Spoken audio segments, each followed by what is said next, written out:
afternoon, everyone. We launched the Election Threats Task Force to respond to a dangerous increase in violent threats against the public servants who administer our elections. We did so because countless Americans were enduring terrible threats simply for doing their civic duty. And we did so because threats to election workers constitute threats to our democracy itself. In just a few minutes, the task force here will meet to discuss its continuing work in advance of the upcoming election. But before we begin, I want to address the tragic shooting that occurred this morning at a high school in Winder, Georgia. We are still gathering information, but the FBI and ATF are on the scene, working with state, local, and federal partners. I'm devastated for the families who have been affected by this terrible tragedy. The Justice Department stands ready to provide any resources or support that the Winder community needs in the days ahead. Before I get to the work of the task force, I also want to announce two major law enforcement actions that the Justice Department is taking that are separate from the important work of this task force, but are part of our broader effort to protect our elections from unlawful interference of any kind. First, this morning we unsealed an indictment in the Southern District of New York of Konstantin Kalashnikov and Elena Afanasieva, two Russian-based employees of RT, a Russian state-controlled media outlet. They are charged with conspiring to commit money laundering and to violate the Foreign Agents Registration Act. That law, enacted nearly a century ago, was enacted to ensure that the American people were informed when a foreign power engages in political activities or seeks to influence public discourse. The American people are entitled to know when a foreign power is attempting to exploit our country's free exchange of ideas in order to send around its own propaganda. The company never disclosed to the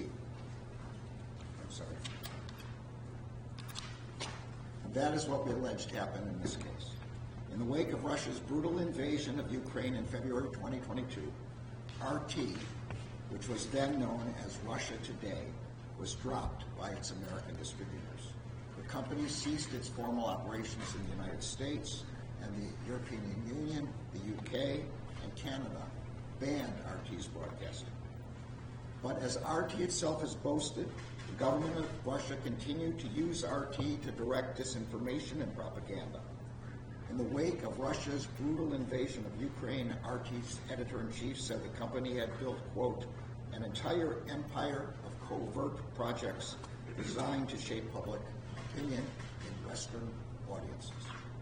We allege that as part of that effort, RT and its employees, including the defendants, implemented a nearly $10 million scheme to fund and direct a Tennessee-based company to publish and disseminate content deemed favorable to the Russian government. To implement this scheme, the defendants directed the company to contract with U.S.-based social media influencers to share this content on their platforms. The subject matter and content of many of the videos published by the company were often consistent with Russia's interest in amplifying U.S. domestic divisions in order to weaken U.S. opposition to core Russian interests, particularly its ongoing war in Ukraine. The company never disclosed to the influencers or to their millions of followers its ties to RT and the Russian government. Instead, the defendants and the company claimed that the company was sponsored by a private investor. But that private investor was a fictitious persona. The charges unsealed this morning do not represent the end of the investigation. It remains active and ongoing. In a separate enforcement action, the Justice Department is seizing 32 internet domains that the Russian government and the Russian-sponsored actors have used to engage in a covert campaign to interfere and influence the outcome of our country's elections. As alleged in our court filings, President Vladimir Putin's inner circle, including Sergei Kirilnikov, directed Russian public relations companies to promote disinformation and state-sponsored narratives as part of a program to influence the 2024 U.S. presidential election. An internal planning document created by the Kremlin states that as a goal of the campaign is securing Russia's preferred outcome in the election. The online infrastructure used by the Russian public relations company, known as the Social Design Agency, or SDA, and related actors, included what are sometimes referred to as cyber-squatted domains. These websites were designed to appear to American readers as if they were major U.S. news sites like the Washington Post or Fox News. But in fact, they were fake sites. They were filled with Russian government propaganda that had been created by the Kremlin to reduce international support for Ukraine, bolster pro-Russian policies and interests, and influence voters in the United States and in other countries.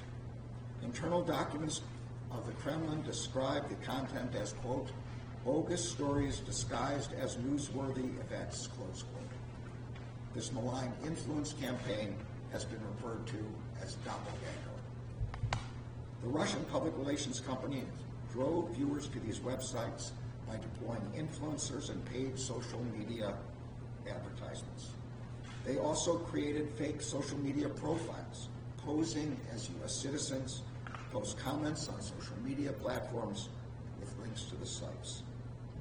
According to SDA's records, it actively sought to, quote, eliminate the possibility of detection of the Russian footprint. Both of the schemes I've just discussed make clear the ends to which the Russian government, including at its highest levels, is willing to go to undermine our democratic process. But the enforcement actions I've discussed also make clear that the Justice Department will aggressively counter such efforts. And the same is true of the entire United States government. Today, our colleagues at the State and Treasury Departments are announcing parallel actions in both of these matters. Unfortunately, we know that Russia is not the only foreign power seeking to interfere in our elections.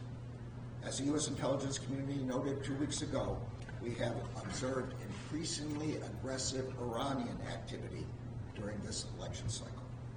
That includes recently reported activities by Iran to compromise former President Trump's campaign and to avoid an election outcome that it regards as against its interests.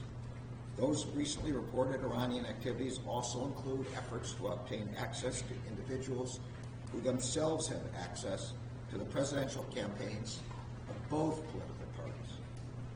The Justice Department's message is clear. We have no tolerance for attempts by authoritarian regimes to exploit our democratic system of government. We will be relentlessly aggressive in countering and disrupting attempts by Russia and Iran, as well as China or any other foreign malign actor to interfere in our elections and undermine our democracy. Now I will turn back to the topic of today's meeting. Just as we are dedicated to combating foreign threats to our elections, we are equally dedicated to confront domestic threats against the public servants who administer our elections. Since the 2020 election, we have seen an unprecedented spike in threats against the public servants who do administer our elections. Election officials, workers, and volunteers in communities across the country have been targeted with heinous acts and threats of violence. The following are a few examples of successful enforcement actions that the Justice Department has taken over the past year. In New Mexico, county commissioners and other elected officials were targeted with a series of shootings that the department has alleged in court papers were organized by an unsuccessful candidate for the state legislature who claimed that the election had been, quote, rigged against him. At least 3 of the shootings occurred while the intended victims or their children or their family members were at home. In February, 2 shooters who we alleged were recruited by the candidate pled guilty to carrying out the attacks. In March, the candidate himself was charged with a 13-count superseding indictment. In Arizona, a man sent a state election official a bomb threat warning that if she did not resign within 2 days, quote, the explosive device impacted in her personal space would be detonated. In March, the man was sentenced to 3.5 years in prison for making that threat. In Maricopa County, Arizona, an elections official, a county attorney, and their families were threatened by a defendant who called for, quote, a mass shooting of poll workers and election officials in precincts he believed had, quote, suspect results. His revolting comments included, quote, dead children burn into the memories of people. The county attorney who had been targeted later reported that he, his wife, and 4 children had been assigned round-the-clock protection and issued body armor in response to the threat. And the elections official who was targeted said in a victim impact statement that, quote, while I am the person directly threatened by this case, the impact of such threats is felt by a much larger community, the thousands of committed election workers who operate our democratic processes. When threats are made against any election worker, the impact reverberates throughout the entire community. That defendant was sentenced to 3.5 years in prison. In recent months, our enforcement actions have continued. In July, we secured the guilty plea of an Alabama man who repeatedly threatened to kill Maricopa County election workers and officials. In one particularly chilling message, he said, quote, you better not come in my church, my business, or send your kids to my school. You are stupid if you think you are safe. His sentencing is scheduled for next month. Also in July, the Justice Department secured a 14-month sentence for a man who sent a death threat to a Michigan election worker. In a voicemail, he said, quote, 10 million plus patriots will surround you, and you least expect it. And he added, we'll kill you. Less than 2 weeks ago, we charged and arrested a Colorado man for allegedly threatening the lives of election officials, judges, and law enforcement officials in both Colorado and Arizona. As I have said before, and I will reiterate again today, these cases are a warning. If you threaten to harm or kill an election worker or official or volunteer, the Justice Department will find you, and we will hold you accountable. In a democracy, people vote, argue, and debate, often loudly, in order to achieve the policy outcomes they desire. And the Justice Department will continue to relentlessly protect the rights of all Americans to peacefully express their opinions, beliefs, and ideas. But the promise of our democracy is that people will not employ violence to achieve their preferred outcomes. The public servants who administer our elections must be able to do their jobs without fearing for their lives. That is why this task force has been marshaling the full resources of the Justice Department to aggressively investigate and prosecute threats targeting election workers, officials, and volunteers. And we will continue to do so in the months ahead, when the task force will build on the partnerships with state and local election officials and law enforcement officials tasked with protecting them. Since March, the task force has participated in more than 25 convenings, engagements, trainings, tabletop exercises, including both with our law enforcement partners and with our partners in the election community nationwide.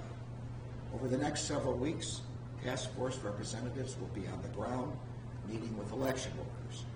And in early November, both in advance of and after Election Day, the FBI will be hosting federal partners at its headquarters command center to address events, issues, and potential crimes related to the elections in real time. Election officials and administrators do not need to navigate this threat environment alone. We are here to support them and to make sure they can safely carry out their critical work. Protecting our democracy and protecting our elections was the founding purpose when the Justice Department was established in 1870. The department answered that charge then, and we will answer that charge today. as we confront those who would use violence or threats of violence to attack those who administer our elections. Now I'd like to ask the Deputy Attorney General to make some remarks. Thank you very much, Mr. Attorney General, and good afternoon, everyone. I also want to start by expressing my sympathies to the families who have been impacted by yet another horrific act of gun violence, this time in Windsor, Georgia. I also want to extend the department's support for and solidarity with the members of law enforcement and community members who are responding to this tragedy. Now, we are fewer than 65 days out from the election, and this convening reflects the diverse and aggressive threat landscape that we face and the breadth of the department's work that we are doing to combat those threats. In our increasingly polarized environment, we're seeing continued threats toward election workers, those who ensure that we all can exercise our most fundamental of rights, the right to vote. And we are identifying dangerous foreign actors working to spawn division, discord, and disinformation, particularly across social media. Threats of violence to public officials, including election workers, represent a clear and present danger to our democratic process. That's why we established the Election Threats Task Force to investigate and prosecute the growing number of threats directed at the public servants who make our elections possible. Dedicated career prosecutors and FBI agents carry out this work across the country every single day, working hand in glove with state and local law enforcement. In recent months, as was just detailed, the task force has continued to prosecute threats toward public servants, and we will continue working tirelessly with our law enforcement partners to ensure threat actors answer for their actions. Because a threat to any election official, worker, or volunteer is at bottom a threat to our democracy. The Election Threats Task Force convened today fits into a larger effort by the department to safeguard our elections. A critical element of that work includes combating foreign malign influence activity as illustrated by the actions we've announced today. Our foreign adversaries' primary goal is to undermine confidence in our democratic institutions and values, including working covertly to influence and manipulate our elections. Today's actions, as laid out by the Attorney General, reaffirm that Russia remains a predominant foreign threat to our elections. And as the intelligence community has publicly reported, and as I have previously warned, Iran also is accelerating its efforts to influence our elections, including the presidential election. Today's actions reaffirm the department's ongoing commitment to detect, investigate, expose, and hold accountable all those who perpetrate foreign malign influence schemes. In our work combating and exposing actors affiliated with Russia, Iran, or any foreign actor seeking to influence our election will continue day in and day out without fear or favor. I'm grateful to the members of law enforcement, prosecutors, and all the public officials working around the clock to protect our election process and to bring to justice those who seek to undermine our democracy. With that, I'll pass it to Director Wray. Thank you to the Attorney General and the Deputy Attorney General for bringing the task force together again for this meeting.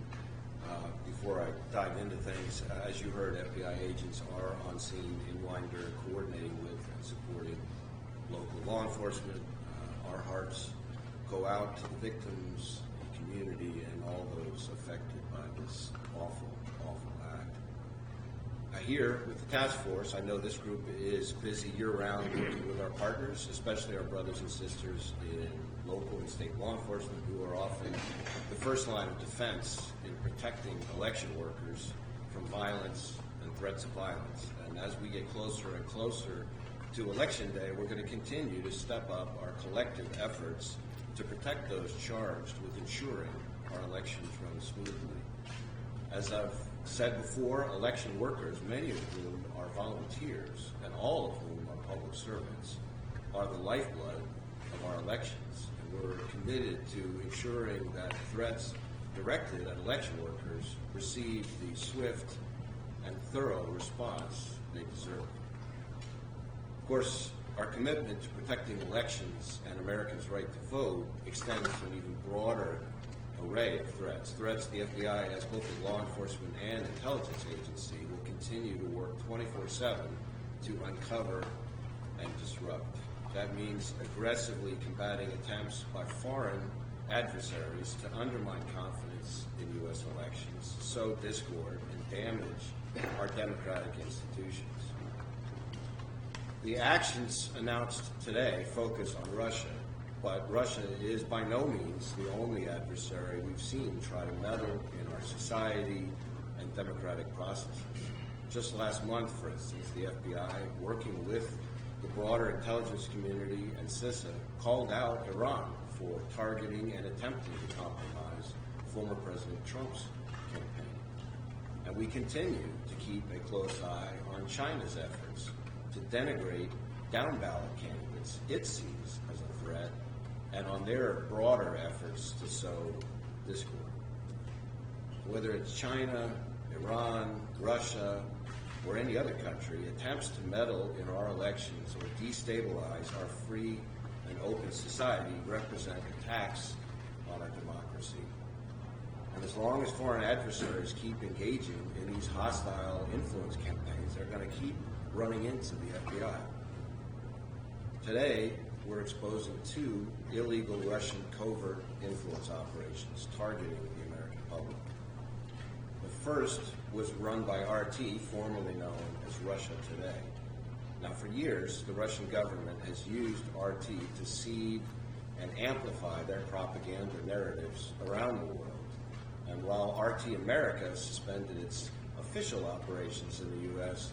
back in early 2022, our investigation revealed that since at least last year, RT has used people living and working inside the U.S. to facilitate contracts with American media figures to create and disseminate Russian propaganda here. The content was pitched as legitimate independent news when, in fact, much of it was created in Russia by RT employees who work for the Russian government. The second operation reveals even more malign activities by companies working under the direction and control of the Russian government.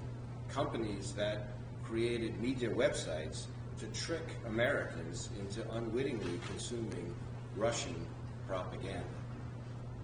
Today's announcement exposes those companies and their influence operations that relied on AI-generated content, influencers, and paid social media advertisements to drive internet traffic to their sites and target Americans with disinformation.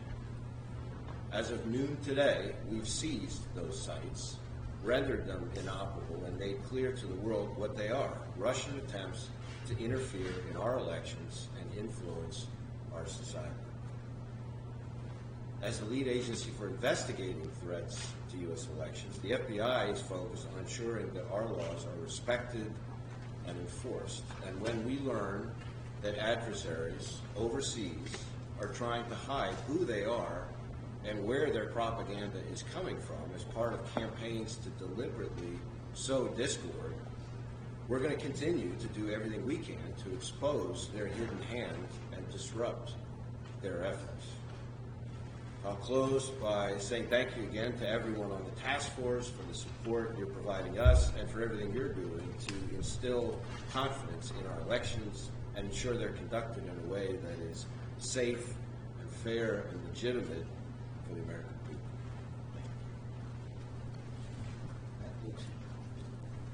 Sorry. It's okay. Thank you. Thank you, Attorney General Garland, Deputy Attorney General Monaco, and FBI Director Wray for your commitment to safeguarding our elections. With your leadership and your support, the Criminal Division's Public Integrity Section continues to spearhead the Election Threats Task Force. There is no mission more critical to the Criminal Division than deterring, disrupting, and punishing criminal threats to our elections. Since we last met with department leadership in May, the task force has filed charges or secured convictions against defendants in Arizona, Colorado, Kentucky, and Michigan, and opened new investigations across the country.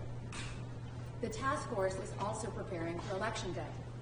Our attorneys are meeting with election officials around the country and recently hosted a training for FBI and DOJ personnel nationwide to address threats of violence to the election community and other criminal threats to our elections. And we are continuing to surge additional resources to these efforts. The Public Integrity Section has added 5 attorneys to support its election crimes branch so that we can rapidly respond to reports of election crimes. As we approach Election Day, we will ensure that the team has all the resources it needs to perform its essential work. I could not be prouder of the Election Threats Task Force. As we move forward, I am confident that their dedicated efforts will continue to put us in the best position possible to support and protect the election community. With that, I will turn it over to Assistant Attorney General Matt Olson for the National Security Division. Thanks, Nicole. Thank you, Mr. Attorney General. As you know, one of the foremost missions of the National Security Division is to protect our elections and our democratic processes from foreign interference. As the American people decide how to exercise their fundamental right to vote in free and fair elections, our laws demand that citizens have transparency regarding the origin of messages from foreign sources. That transparency empowers individuals to evaluate information and to make informed decisions for themselves. We will defend the integrity of our public discourse against any who would seek to break the law and to exert covert influence, regardless of viewpoint or whether that actor is Russia, Iran, or any other nation. Today's charges serve as a reminder that the Justice Department remains steadfast, safeguarding our democracy from foreign interference and protecting the constitutional rights of all Americans. Thank you. And with that, we'll take a question. David?